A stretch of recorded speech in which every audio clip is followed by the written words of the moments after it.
नमस्कार, मैं हूं दिनेश गौतम।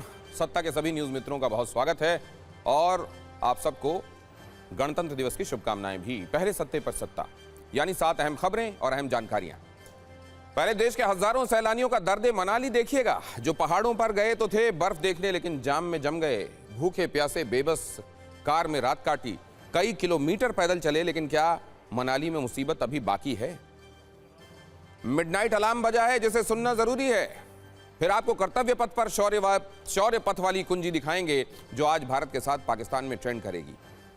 इस कुंजी में भारत के वो गेम चेंजर हथियार हैं जिन्हें देखकर मुनीर के जख्म ताजा हो गए हैं। रफेल से भैरव बटालियन तक सेना का शक्ति प्रदर्शन देखिएगा। फिर उस क्लेश के बारे में बताएंगे जो बरेली के सिटी मजिस्ट्रेट के इस्तीफे पर शुरू हुई। अलंकार अग्निहोत्री ने शंकराचार्य से लेकर यूजीसी के नए नियम को लेकर इस्तीफा दे दिया है और बीजेपी सरकार पर जो शब्द बाण चलाए हैं उससे सियासी पारा हाई हो गया है। एक बड़ी खबर उत्तराखंड से है, जहां बद्रीनाथ और केदारनाथ मंदिर परिसर में गैर हिंदुओं के प्रवेश पर बैन की तैयारी है। इससे जुड़ा एक प्रस्ताव आगामी बोर्ड की बैठक में पास हो सकता है। इस पर सीएम धामी ने कहा है कि संतों की राय के हिसाब से आखिरी फैसला लिया जाएगा। फिर आपको वृंदावन के बांके बिहारी मंदिर में मचा बवाल दिखाएंगे, जहां सीएम योगी और बीजेपी के नए अध्यक्ष नितिन नवीन पहुंचे थे, लेकिन उससे पहले पुलिस पर सेवायतों के साथ बदसलूकी के आरोप लगे हैं। उनके कपड़े फाड़े जाने के दावे हैं। पूरी खबर सत्ता में आपके लिए होगी। एक शुभ समाचार भी है, भारत और यूरोपियन यूनियन के बीच सालों से अटका फ्री ट्रेड एग्रीमेंट कल हो सकता है।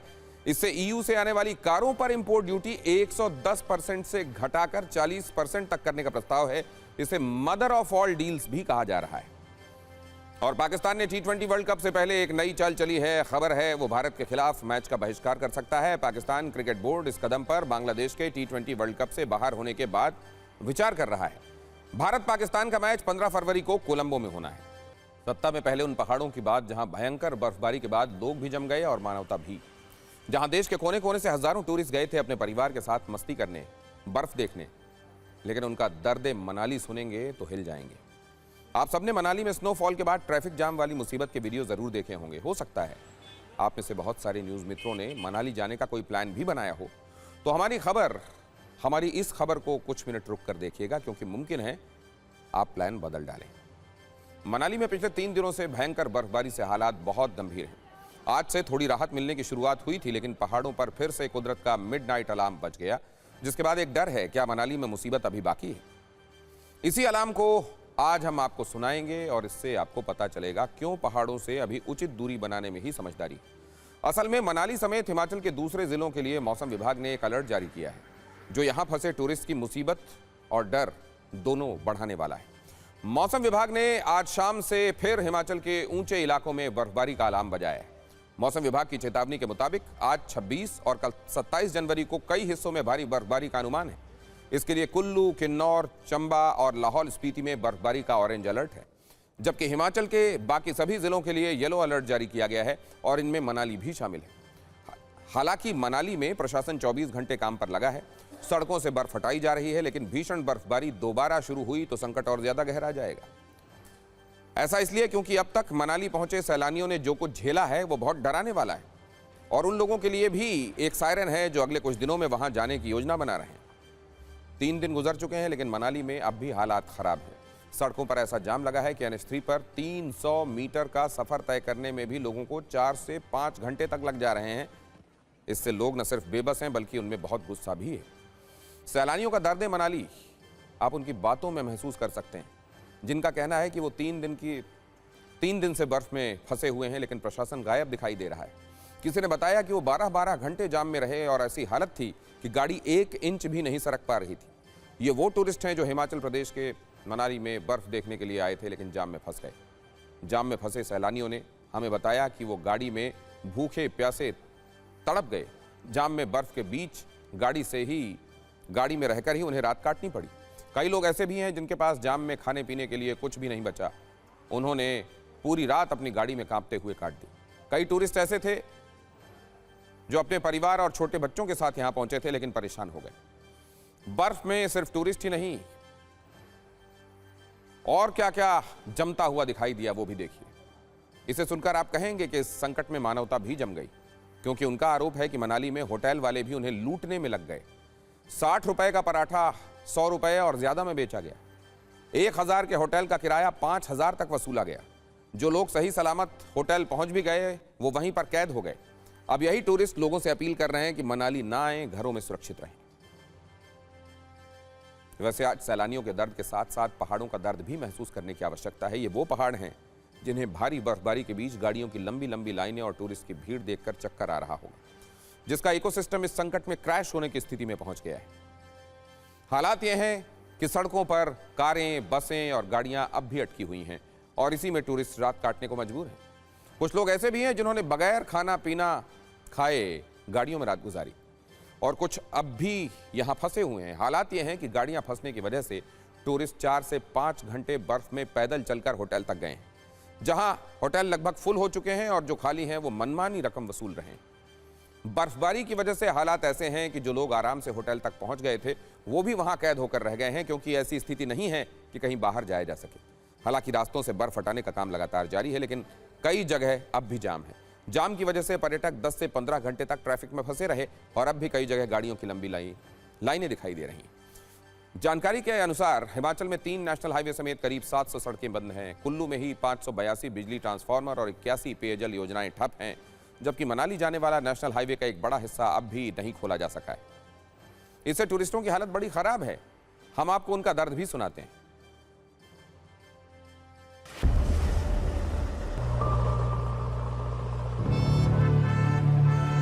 सारी रात वहीं पे गाड़ी खड़ी है।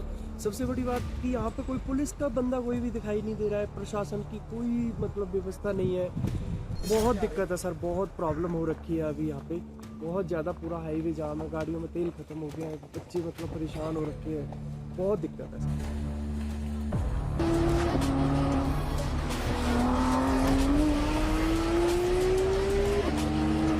हम 3 दिन से यहाँ पर फंसे हुए हैं। प्रशासन की भी कोई यहाँ पर ध्यान नहीं है। बर्फ बहुत अधिक मात्रा में पड़ी हुई है और हम 3 दिन से देखो, आप देख सकते हो पीछे नज़ारा, सारी गाड़ियाँ बर्फ में इस कदर फंसी हुई है भयंकर तरीके से। हाईवे है ना, इस पे 12 घंटे हो गए फंसे हुए हैं। गाड़ी इंच भी नहीं हिल रही है, कोई भी नहीं यहाँ पे आया हेल्प करने के लिए, ना प्रशासन कुछ भी नहीं आया। जाम हो रखे हैं, बच्चे परेशान है, यहाँ बुरी हालत है। खाने के लिए फूड की बहुत बड़ी प्रॉब्लम हो गई है, वाटर की बहुत बड़ी प्रॉब्लम हो गई है। 2-2 ढाई फीट बर्फ जम गई है। इस वजह से यहाँ बहुत सैलानी, बहुत लोग परेशान हैं बच्चों के साथ में। यहाँ के मौसम को देख के एक मज़ा भी आ रहा है, लेकिन परेशानियाँ भी बहुत ज़्यादा हैं। कुछ होटल वालों ने जो पराठा 60 रुपये का और 100 रुपये का दिया है, क्योंकि खाना पीना नहीं बन रहा है तो उनकी कमी नहीं है। थोड़ी थोड़ी देर में लाइटें जा रही हैं, तारें टूट रही हैं, जिसकी वजह से बहुत ज़्यादा दिक्कत हो रही है। पानी आना बंद हो गया, नलों के अंदर जो पानी था वो पानी जम चुका है, जिसकी वजह से नल में पानी आना बंद हो गया है। ठंड बहुत ज्यादा हो रही है, बहुत ही ज्यादा है कि रूम से निकलना भी हमारा वो हो रहा है कि रूम से, इससे अच्छा तो बंदा रूम में बैठा रहे। तो -8 डिग्री टेम्परेचर हो रहा है इस समय, आपको बता नहीं सकते। मनाली की जो हालत है उससे प्रशासन के भी हाथ पैर फूले हुए हैं, क्योंकि उन्हें न तो इतनी भीषण बर्फबारी की आशंका थी और ना ही ये पता था कि अचानक से बर्फ को देखकर मनाली में इस तरह टूरिस्ट स्लाइड हो जाएगा। सोचिए आपके घर में पार्टी हो, 50 लोगों का खाना बना हो और अचानक 100 लोग पहुंच जाएं तो क्या होगा। जैसे आपके किचन का इकोसिस्टम क्रैश हो जाएगा, कुछ ऐसा ही मनाली में हुआ है, क्योंकि शायद पहाड़ इस प्रेशर को झेलने के लिए तैयार नहीं थे। हालांकि अब प्रशासन अलर्ट है और लोगों से जो अपील कर रहा है उस पर गौर करना चाहिए। प्रशासन का कहना है कि रास्तों से बर्फ हटाने का काम लगातार जारी है। हालांकि पूरी तरह रास्ते खुलने में अभी वक्त लग सकता है, इसलिए हालात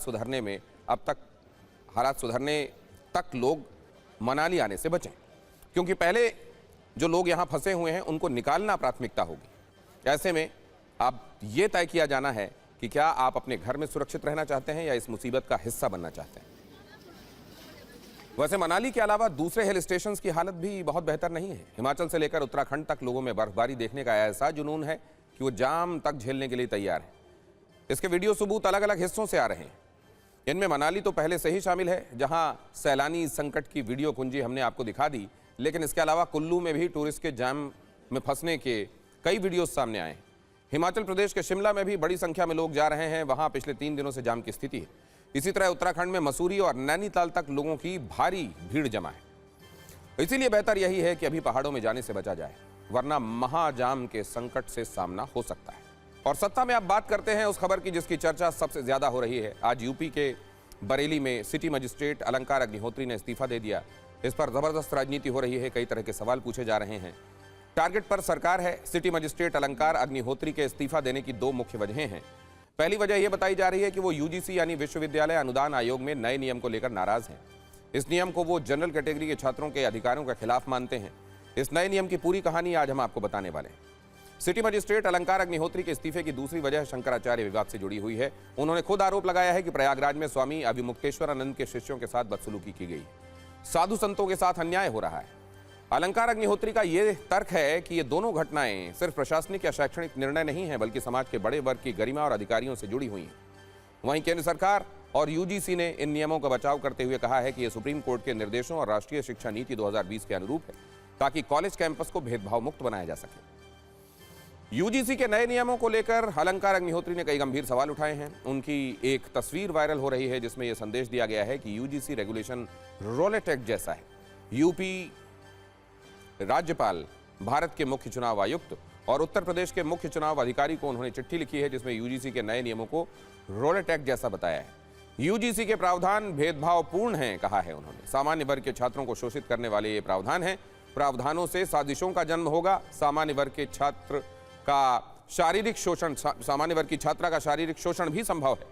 कहानी यही है कि यूजीसी के नए नियम को लेकर यह कहा जा रहा है कि ये सामान्य वर्ग के हितों के विरोधी हैं, उनके साथ भेदभाव किया गया है, इसका गलत इस्तेमाल हो सकता है। एक और तस्वीर वायरल हो रही है जिसमें उन्होंने कई और सवाल उठाए हैं। इतना ही नहीं, सरकारी दफ्तर में अपने नाम के आगे वो रिजाइंड लिखते हुए नजर आ रहे हैं।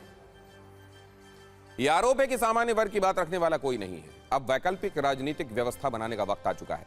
सामान्य वर्ग के हितों की रक्षा होनी चाहिए। केंद्र राज्य सरकारों में न जनतंत्र न गणतंत्र, सिर्फ भ्रमतंत्र है। अब देसी सरकार नहीं, विदेशी जनता पार्टी की सरकार है। यूजीसी वाले नए नियम भी जाति वाले हैं, राजनीति भी इसमें शामिल है और भेदभाव वाले गंभीर सवाल भी। आपको बता दें कि अलंकार अग्निहोत्री 2019 बैच के यूपी के पीसीएस अधिकारी हैं। मौजूदा वक्त में वो यूपी के बरेली में सिटी मजिस्ट्रेट के पद पर तैनात थे। पीसीएस ऑफिसर बनने से पहले 10 साल तक आईटी सेक्टर में भी वो नौकरी कर चुके हैं। यूजीसी का जो रेगुलेशन आया है, जो 2026, जो 13 जनवरी को जो भारत सरकार का गजट लॉन्च हुआ है, उसमें एक तरीके से जो सामान्य वर्ग है उसको स्वघोषित, उसके बच्चों को स्वघोषित अपराधी मान लिया गया। अब आप समता समिति के माध्यम से कि सामान्य वर्ग का बच्चा अपराधी है, उस पर कोई भी निराधार शिकायत लगा देगा। बेटा होगा, वही आपको प्रतिभावान, पढ़ाई कर रहा है, अच्छा खेल खेलता है, तो उस पर कोई भी आएगा, ईर्ष्यावश लगा देगा, भाई ऐसे तो हमारे साथ भेदभाव किया। समता समिति उसका, आप जानते हैं, शोषण करेगी। बेटी होगी तो बेटी पे लगा देगा कोई भी, और समता समिति उसका जो है शारीरिक शोषण करेगी। और अगर शोषण आप अगर करने से मना करेगी तो कहेगी हम तो बोल देंगे तुम अपराधी हो। सामान्य वर्ग के बच्चों को आत्महत्या के लिए भविष्य में मजबूर कर रहे हैं। और एक तरीके से जो रेगुलेशन है, ये भविष्य में जो है, आप मान के चलिए, इतनी दुर्दशा कराएगा कि जो सिविल वॉर सिचुएशन डेवलप कर देगा कुछ ही वर्षों में। ये मामला सिर्फ अब बयानों और तर्कों तक नहीं है। ये विरोध अब सड़कों पर प्रदर्शन और घेराव तक पहुंच चुका है। यूजीसी के नए कानून के खिलाफ सवर्ण समाज ने मंगलवार को दिल्ली में यूजीसी का घेराव करने का ऐलान किया है। सवर्ण समाज का कहना है कि यूजीसी का नया नियम समानता के खिलाफ है और यह छात्रों के हितों की हत्या जैसा है। संगठन का आरोप है कि यह शिक्षा पर सीधा हमला है और देश के युवाओं को जातिवाद की खाई में धकेलने की साजिश है।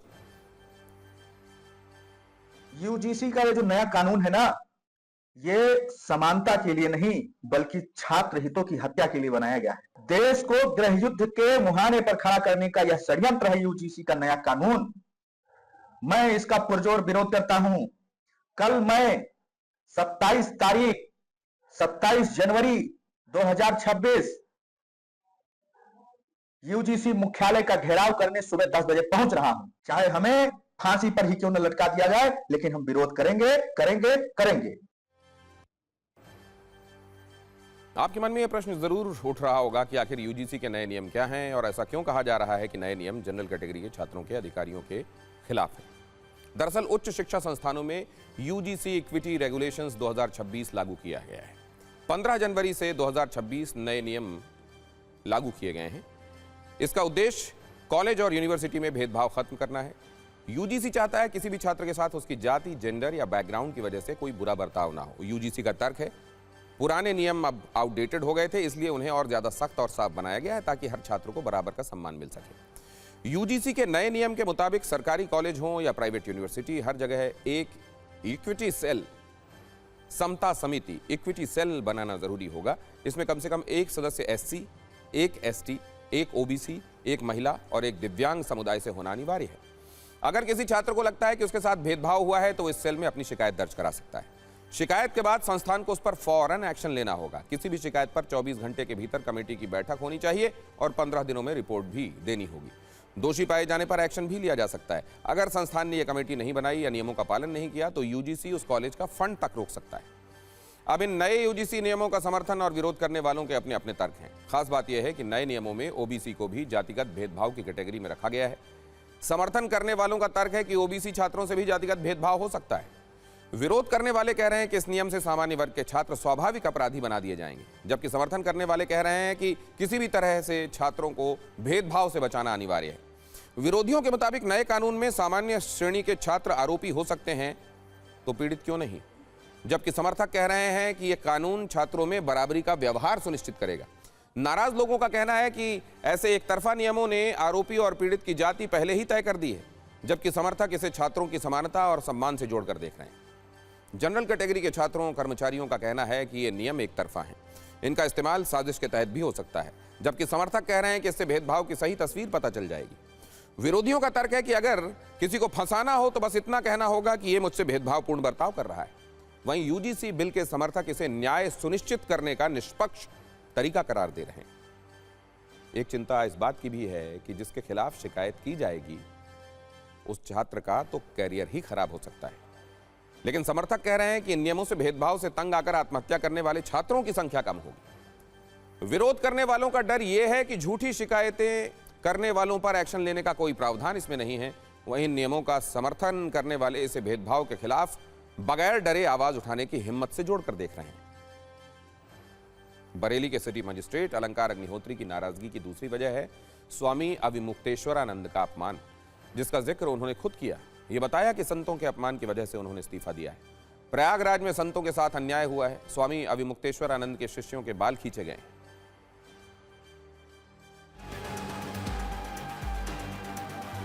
सर, आपने इस्तीफा दिया है, क्यों इस्तीफा दिया है, किससे हाथ होकर इस्तीफा दिया? देखिए, सर्वप्रथम मैं आपको बता दूं कि जो उत्तर प्रदेश सरकार में खासकर ब्राह्मण विरोधी अभियान कुछ समय से चल रहा है और समय समय पर देखकर एक असहाय की फीलिंग आती थी, जो भावना आती थी, क्योंकि हमारे जो ब्राह्मण समाज के तथाकथित जनप्रतिनिधि एमपी और एमएलए बिल्कुल उनको सांप सूंघ गया है। वो मूक दर्शक बन गए हैं और वो एक कॉर्पोरेट कंपनी के एम्प्लॉय के तहत काम कर रहे हैं, जिसमें कि जब सीईओ जब आदेश करेंगे तब ही वो कुछ बोलेंगे। तो जो प्रथम विषय था, जो अभी शंकराचार्य जो हमारे अविमुक्तेश्वरानंद जी महाराज जो है, जब माघ मेले में जो मौनी अमावस्या में जब वो गए थे स्नान करने, तो उनको उनके साथ उनके बटुक शिष्य महाराज बहुत बूढ़े बूढ़े सन्यासियों के साथ अभद्रता करी।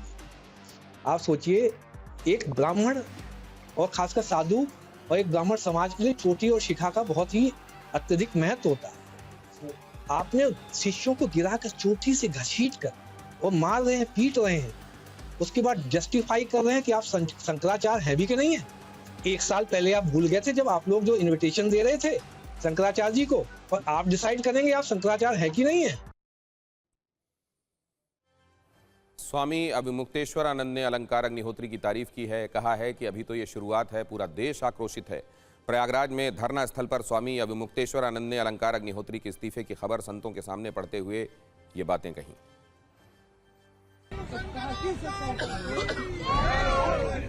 महाराज जी, बरेली में एक सिटी मजिस्ट्रेट ने अपनी नौकरी से इस्तीफा दे दिया, ये कहते हुए कि शंकराचार्य का जिस तरीके से अपमान हुआ है और साधु संतों का जिस तरीके से चुटिया पकड़कर खींची गई है, उससे वो इतने आहत हैं कि वो अपनी नौकरी से इस्तीफा उन्होंने दे दिया। ये इस बात का पैमाना है कि शंकराचार्य पद के प्रति देश के लोगों में कितनी गहरी आस्था है। और अभी तो ये शुरुआत है, आगे आगे जो अपमान इन्होंने किया है उसके कैसे कैसे परिणाम निकल करके आएंगे वो देखना होगा। आपने बिल्कुल ठीक किया, आपने अपनी आस्था को सामने रख करके जो ये कार्य किया है उसको लंबे समय तक लोग याद रखेंगे और आप को अपने हृदय में बसाएंगे सनातन धर्मी। तो ये दो विषय जिसको लेकर अलंकार अग्निहोत्री ने इस्तीफा दिया, यूजीसी का नया नियम और अविमुक्तेश्वर आनंद और उनके साथ जो संत थे उनका अपमान। यूजीसी का ये नया नियम, ये खबर देश के हजारों छात्रों से जुड़ी हुई है। इसकी गंभीरता को समझते हुए हमारी टीम स्पेशल प्रोजेक्ट पर काम कर रही है और बहुत जल्द इससे जुड़ी और भी जानकारियां और तथ्य आपके सामने हम रखेंगे। सत्ता में अब बात करते हैं गणतंत्र दिवस पर भारत के शौर्य की, स्वदेशी की शक्ति की, जिसकी हर झांकी में हिंदुस्तान की आन बान और शान की झलक दिखाई देती है।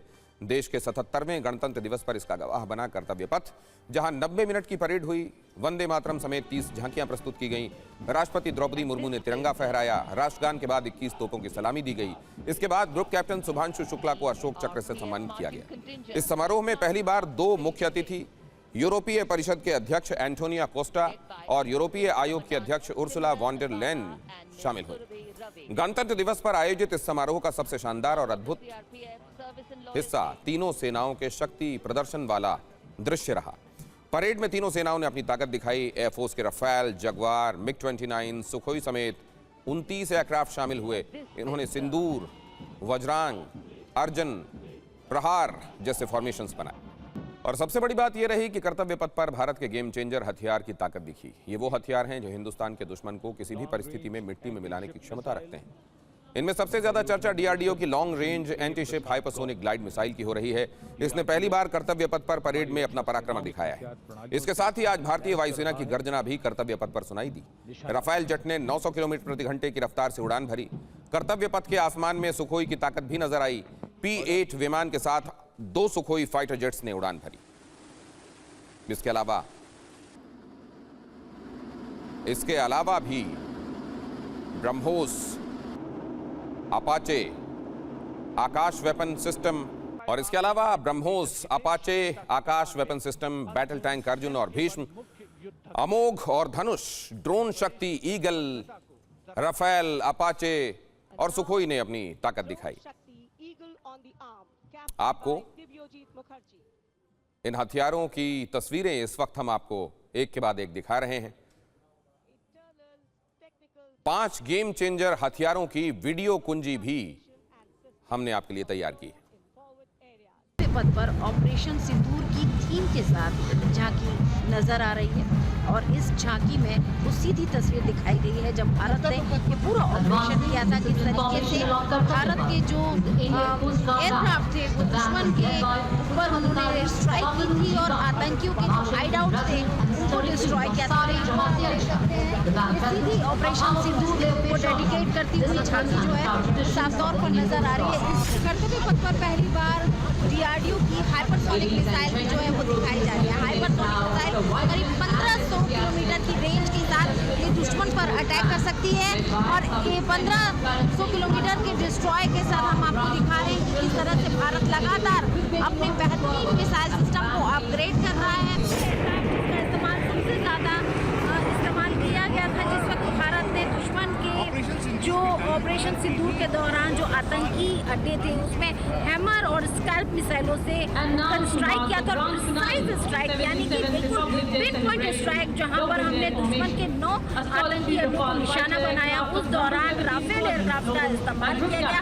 इनके साथ जो है वो नागास्त्र और जो हमारे लॉयटरिंग एमिनेशन है यानी कि जो नए कामाकाजी ड्रोन्स है उनकी भी तस्वीर आपको साफ तौर पर नजर आई है। बेहद रोमांचित कर देने वाली इसी की तस्वीरें हैं जो कि कर्तव्य पथ पर साफ तौर पर नजर आ रही है। इसमें ऑल टेरेन व्हीकल्स जो अजय केतु है, इसके अलावा रणध्वज जो है वो भी यहाँ इस बार कर्तव्य पथ पर डेब्यू कर रहे हैं। आज कर्तव्य पथ पर भारत के शौर्य के वो सारे सबूत दिखे जिन्हें भारत के दुश्मनों को भी बहुत ध्यान से देख लेना चाहिए। आज भारत की हाइपरसोनिक शक्ति से भी दुनिया पर जीत हुई। ये भारत की anti ship hypersonic glide missile है जो 1500 किलोमीटर की रेंज तक 6000 किलोमीटर प्रति घंटा की रफ्तार से अटैक कर सकती है। ये रेडार से बचकर दुश्मन के युद्धपोत पर सटीक हमला कर सकती है और इस मिसाइल की ताकत इतनी कि बगैर बारूद के भी ये दुश्मन के जहाज तबाह कर सकती है। आज कर्तव्य पथ पर भारत का वो सुरक्षा कवच भी दिखा जिसे ऑपरेशन सिंदूर के दौरान पाकिस्तान एक बार भी भेद नहीं पाया। जिसका नाम है आकाश मिसाइल सिस्टम, जो 30 से 70 किलोमीटर दूर तक दुश्मन के ड्रोन और जेट गिरा सकता है। 60 किलोग्राम विस्फोटक के साथ ये 18 किलोमीटर की ऊंचाई तक दुश्मन के जेट तबाह कर सकता है। इसकी अटैक स्पीड 3000 किलोमीटर से भी ज्यादा की है। और अब पाकिस्तान को सबसे ज्यादा दर्द देने वाले हथियार की बात, ब्रह्मोस सुपरसोनिक क्रूज मिसाइल, जो दुनिया की सबसे तेज सुपरसोनिक मिसाइल है।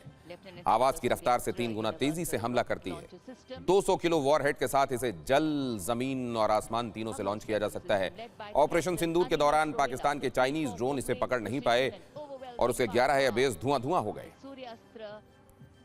आज गणतंत्र दिवस की परेड में 30 झांकियां दिखाई गईं, जिनमें 2500 कलाकार शामिल हुए। गणतंत्र दिवस परेड खत्म होने के बाद पीएम मोदी ने लोगों का अभिवादन किया। पीएम मोदी ने नेशनल वॉर मेमोरियल की डिजिटल साइन बुक में नोट लिखा। यहां वो 10 मिनट तक रहे। परेड समाप्त होने के बाद पीएम मोदी गैलरी में बैठकर लोगों का अभिवादन करते दिखाई दिए। इसके बाद गाड़ी में बैठकर लोगों का अभिवादन करते हुए कर्तव्य पथ से रवाना हुए। पीएम मोदी के लुक की चर्चा भी हर जगह हो रही है। उन्होंने राजस्थानी स्टाइल का गहरा मैरून कलर का साफा पहना। इसमें गोल्डन मोरपंख और जरी वर्क की खूबसूरत कढ़ाई थी, जो इसे शाही और पारंपरिक लुक दे रही थी। इसमें राजस्थानी हस्तशिल्प और भारतीय संस्कृति की विविधता की झलक भी थी। भारत की आर्थिक विकास वाली सत्ता की बात भी कर लेते हैं। आज भारत से लेकर यूरोप तक जिसकी चर्चा हो रही है, भारत और यूरोपियन यूनियन के बीच कल एक बड़ी ट्रेड डील हो सकती है। अमेरिकी राष्ट्रपति ट्रंप टैरिफ की धमकी देते हैं, लेकिन भारत ने अपनी संयमित नीति से कैसे इसका यूरोप वाला काउंटर कर दिया है, इसे देखकर सब हैरान है। क्योंकि टैरिफ के चक्कर में डोनाल्ड ट्रंप ने जिस यूरोप को अपना दुश्मन बना लिया, वो यूरोप अब भारत की तरफ उम्मीद की निगाहों से देख रहा है। भारत और यूरोपियन यूनियन के बीच अब एक ऐसी ट्रेड डील हो सकती है जिसे मदर ऑफ ऑल डील कहा जा रहा है। यानी ट्रंप की टैरिफ दीवार का मुकाबला भारत यूरोप वाले बिजनेस द्वार से करेगा। ओमान और न्यूजीलैंड समेत कई अन्य देशों के साथ डील के बाद अब India European union free trade agreement को लेकर बड़ा ऐलान संभव है। यह फ्री ट्रेड अग्रीमेंट भारत और यूरोप के 200 करोड़ लोगों के लिए नया बाजार बनाएगा, जो वैश्विक जीडीपी के लगभग 25% हिस्से का प्रतिनिधित्व करेगा। भारत और ईयू के देशों की 27 ट्रिलियन डॉलर की इकोनॉमी इससे एक नए दौर में प्रवेश करने जा रही है। इस डील के हिसाब से अगले 5 वर्षों में भारत और ईयू का व्यापार बढ़कर 250 बिलियन डॉलर तक पहुंच जाएगा। ये आंकड़े बताने के लिए काफी है कि इसे मदर ऑफ ऑल डील्स क्यों कहा जा रहा है और ये क्यों जरूरी है। आज हमने संभावित डील को आसान भाषा में डिकोड करने वाली कुंजी भी तैयार की है। इस संभावित डील में सबसे ज्यादा नजरें भारत के ऑटो सेक्टर पर हैं। खबर है कि भारत सरकार यूरोप से आने वाली कारों पर लगने वाले आयात शुल्क में बड़ी कटौती की माफ कीजिए तैयारी में है। रिपोर्ट्स के मुताबिक टैरिफ को 110% से घटाकर 40% तक किया जा सकता है, जिससे आने वाले वर्षों में 10% तक भी इसे ले जाया जा सकता है। और यह फैसला भारत और यूरोपियन यूनियन के बीच होने वाले फ्री ट्रेड अग्रीमेंट का एक अहम हिस्सा है। फ्री ट्रेड अग्रीमेंट दो देशों के बीच व्यापार को आसान बनाता है। इसके लिए टैरिफ, कोटा और सब्सिडी जैसी रुकावटों को कम किया जाता है। दोनों देश एक दूसरे के उत्पादों पर जीरो टैक्स या बहुत कम टैरिफ लगाते हैं। अब भारत ऐसा ही यूरोपियन कारों के साथ कर सकता है।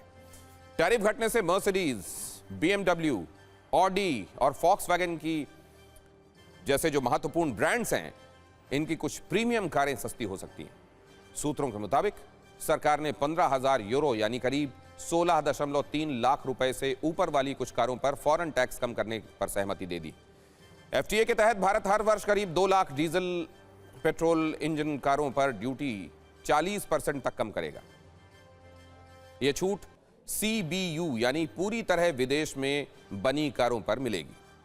CKD यानी भारत में असेंबल्ड कारों पर आयात शुल्क पहले से कम है।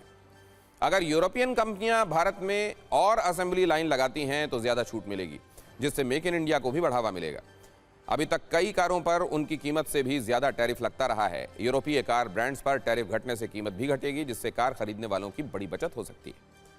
अनुमान के मुताबिक अगर किसी कार की कीमत 30 से 40 लाख है तो डील के बाद ये 3 से 4 लाख रुपए तक कम हो सकती है। इसी तरह 80 से 90 लाख कीमत वाली कारें 15 से 17 लाख तक सस्ती हो सकती हैं। करीब 1.5 करोड़ कीमत वाली कारों की कीमत 20 से 25 लाख तक कम हो जाएगी। इससे यूरोपियन कंपनियों को भारत के बड़े कार बाजार में तेजी से बढ़ने की चाबी मिल जाएगी। कंपनियां बगैर फैक्ट्री लगाए पहले बाजार को परख सकेंगी। इससे ग्राहकों को भी ज्यादा विकल्प मिलेंगे। भारत आज दुनिया का तीसरा सबसे बड़ा कार बाजार है और हर साल यहां करीब 44 लाख कारें बिकती हैं। जानकारों की नजर में 2030 तक भारत का कार बाजार 60 लाख यूनिट पर ईयर तक पहुंच सकता है।